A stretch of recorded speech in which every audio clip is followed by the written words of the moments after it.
अर्चन वंदन करके लाल चुनरिया चढ़ाएंगे। पूजन अर्चन वंदन करके लाल चुनरिया चढ़ाएंगे।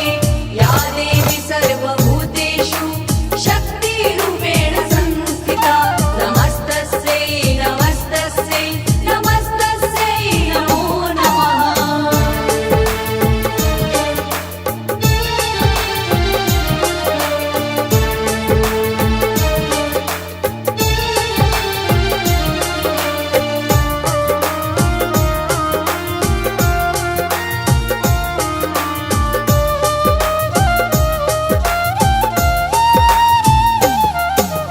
तेरे सिवा जग में कोई अपना मुझे नहीं माँ लगता है। मुझे नहीं माँ लगता है। तेरे सिवा जग में कोई अपना मुझे नहीं माँ लगता है। अपने स्वार्थ के पीछे सब देखो यहाँ पर भागता है। देखो यहाँ पर भागता है। तेरे शरण में रह के हम माँ, तेरे शरण में रह के हम माँ निश दिन भजन गाएंगे। पूजन अर्चन वंदन करके लाल चुनरिया चढ़ाएंगे। पूजन अर्चन वंदन करके लाल चुनरिया चढ़ाएंगे। या देवी सर्वभूतेषु शक्तिरूपेण संस्थिता नमस्तस्यै नमस्तस्यै नमस्तस्यै नमो नमः।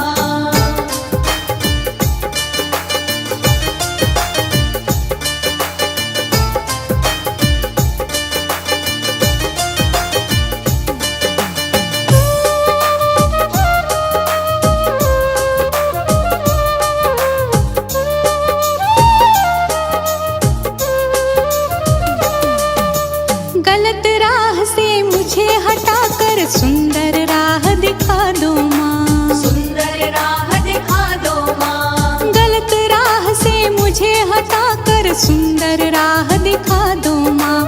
अपने द्वार पे मुझे बिठाकर जीवन मेरा तार दो माँ। जीवन मेरा तार दो माँ। तेरी चौखट पे आके माँ, तेरी चौखट पे आके माँ द्वार तेरा खटखटाएंगे। पूजन अर्चन वंदन करके लाल चुनरिया चढ़ाएंगे।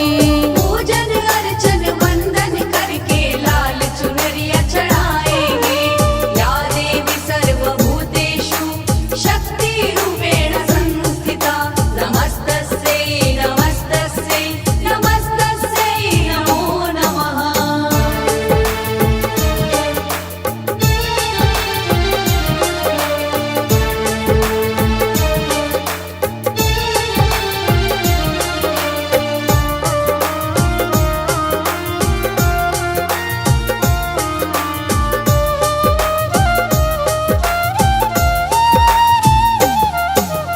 तुमसे दूर कभी नहीं माँ कहीं मुझे अब जाना है। कहीं मुझे अब जाना है। तुमसे दूर कभी नहीं माँ कहीं मुझे अब जाना है। आखिर सांस तक जीवन माँ तेरे दर पे बिताना है। तेरे दर पे बिताना है। तेरे चरण का रज पी कर माँ,